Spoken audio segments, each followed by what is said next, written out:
Hi everyone! Ang ituturo ko sa inyo ngayon ay ang paggawa ng super simple whipped cream frosting. So, ang kailangan lang natin ay whipping cream. So, dapat yung whipping cream na gagamitin natin ay chilled. So, dapat nanggaling siya sa ref. Okay? Dapat malamig. Okay? Ang usually na ginagamit ko is ito, yung Milk Gold. So, ang Milk Gold ay non-dairy whipping cream. So, meaning, yung fat niya ay nanggagaling from vegetable oil. And para maging stable ang ating whipped cream cheese frosting, humanap kayo ng whipping cream na may at least 32% ng fat. Yung fat content niya dapat at least 32 para stable siya. Okay? So, yan. So, yan lang. And then, naglalagay ako ng homemade Dulce De Leche para mas masarap yung ating whipped cream. So, ayan. Ito yung homemade Dulce De Leche ko. Bali pa, after ko siya magawa, nilalagay ko siya sa ref. Okay lang naman as long as sealed pa or unopen pa yung can nyo. So, but once na na-open nyo na yung DDL nyo or Dulce De Leche, kailangan isalin nyo na siya sa container. And then, bago nyo ibalik sa ref. Huwag nyo siyang ibabalik na nasa lata pa, na open. Kasi kakalawangin na yung lata nyo. Yan, yung paggawa ng Dulce De Leche, madali lang siya. Papakuluan nyo lang yung lata na nakalubog sa tubig. At least 3 hours. Low to medium heat. And then, 3 hours. And after 3 hours, iwan nyo lang muna yung lata nyo for another 1 hour. Kasi sayang din yung natitirang init. So, total 4 hours yung magiging pagluto sa kanya. Then, kung medyo nauubos na yung tubig, dapat pag nag-add kayo ng water, dapat kumukulo na rin yung tubig para hindi na iiba yung temperature. Kasi once na naiba yung temperature, ang nangyayari, minsan parang may namumuong sugar sa ilalim ng may nagiging maaligasgas sa ilalim ng DDL nyo. So, yun yung nagiging rason minsan kung bakit yung iba nagtatanong, ba't may maaligasgas sa ilalim ng lata. So, yun. Kasi minsan naiiba yung temperature pag nag-add tayo ng water. So, ayan. Then, add lang din tayo ng konting icing sugar para sa dagdag tamis. Pwede nyo naman din i-omit ito or pwede nyo dagdagan. Depende sa gusto nyong tamis. Okay. So, for this recipe, for 1 cake, gumagamit ako ng 600 grams na whipping cream. So, 600 grams ng Milk Gold.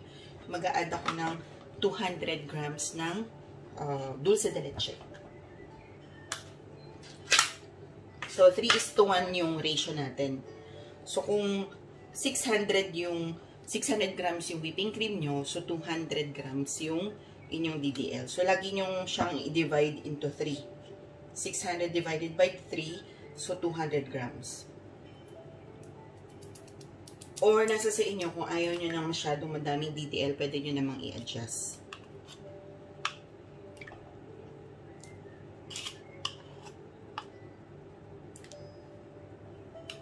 So, ayan.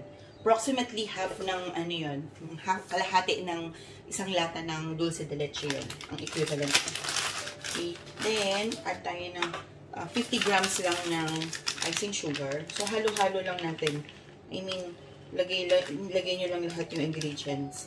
So, add lang ako ng 50 grams. Kung gusto nyo ng mas matamis, pwede kayo mag-add ng mga hanggang 100 grams. Pero 50, enough na din yun kung ayaw nyo ng sobrang matamis. And also, pagka may sobra kayo na whipping cream, yan, kahit lagyan nyo lang siya ng cling wrap, yung nabutasan nyo, yung top, para hindi mapasukan hindi makontaminate yung cream nyo. Or, pwede nyo naman siyang isalin sa container. Then, kailangan nyo siyang i-consume within 5 days to 1 week. Mga 1 week. Or more than a week, pwede pa naman. Pero, amuyin nyo muna bago nyo siya gamitin. Or, kailangan wala siyang amag. So, yun. Kasi, kahit na expiry niya, for example, ito ang expiry niya is December 2021. Pero, once na na-open nyo na, kailangan nyo siya ma-consume within a week. Within 5 days or a week. Yun. Okay, so ito na. Pinagsama-sama lang natin. And then, i-whip na natin yung ating whipping cream. So, gamit tayo ng stand mixer with wire whip.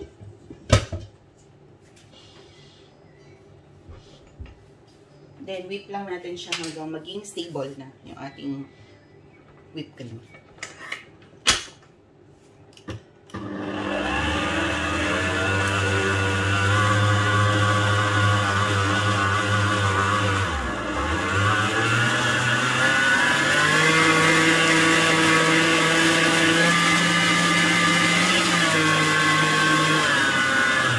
Mag-start muna kayo at low speed para hindi magtalsikan yung whipping cream nyo. And then, tsaka nyo i-adjust into high speed later.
Mabilis lang siya.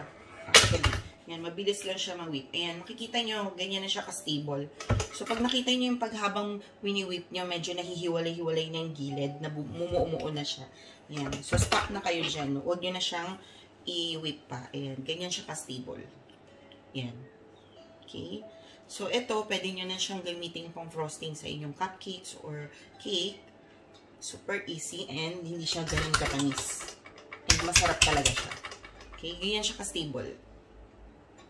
So, kaya mas gusto ko talaga yung, yung milk gold. Mas stable siya kaysa dun sa milk na kulay blue. So, hanap lang kayo ng whipping cream na magiging vibes nyo or BFF nyo, yun. So, kung sa tingin nyo, yun na yung best whipping cream for you, then yun na yung gamitin nyo na brand every time na gagawa kayo ng ganitong klase ng frosting. Kasi iba-iba kasi yung available sa market natin. So, kung ano yung available sa lugar nyo, try lang kayo ng try. Kung ano yung pinaka maganda for you, ano yung gamitin nyo. Okay? So, ayan.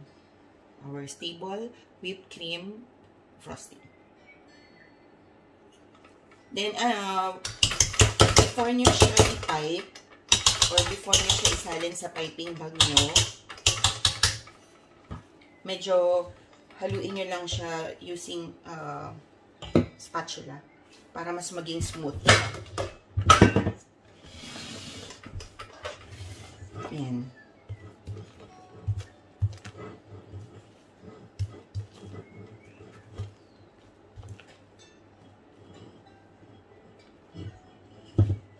Yan yung ating whipped cream whipped cream frosting.